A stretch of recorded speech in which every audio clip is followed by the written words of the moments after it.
Towson from Peking University in Beijing. I am here with Professor Paul Gillis, who is my boss. He's the co-director of the International MBA program. He's also a professor of accounting. His background includes such things as 28 years with PricewaterhouseCoopers, including running the China and Asia business for all of Asia. PhD in accounting, a master's in accounting, a master's in theology, and an undergraduate in accounting. So this is the China accounting guru. On his webpage, chinaaccountingblog.com, I really encourage you to sign up to find out really what's happening in this regard in China today. So thank you, Dr. Gillis. Thank you, Mr. Towson. What is the most important thing happening in accounting in China today?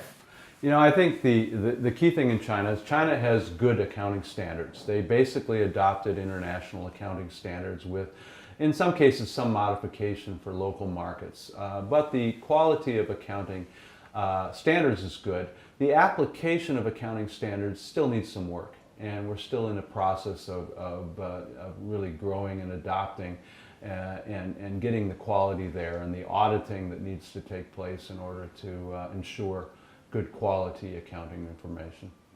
What's the biggest difference between accounting in China and the rest of the world?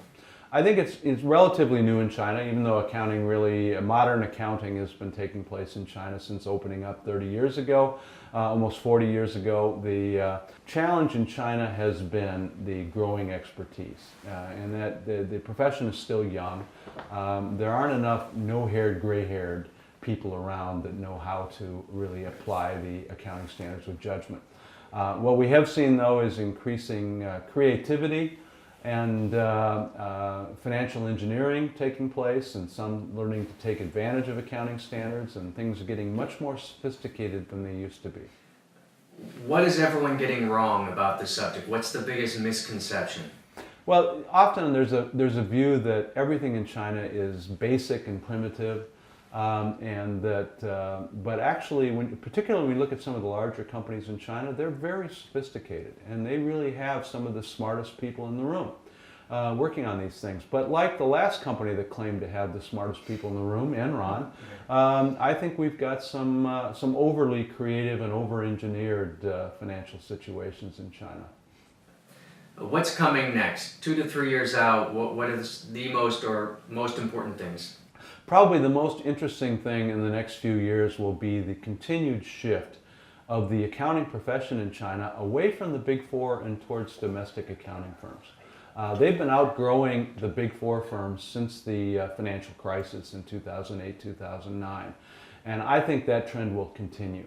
And that means that we're going to see a domestic profession which is much more significant than it has been.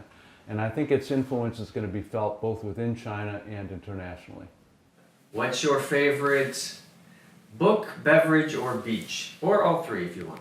All right. My favorite beverage is pu'er tea. Pu'er tea is a black tea, fermented tea made in the south of China.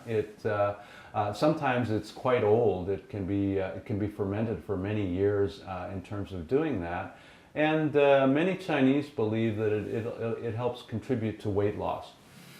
Okay, fantastic. Anyways, thank you very much, Dr. Gillis. This is Jeff Towson from Peking University in Beijing.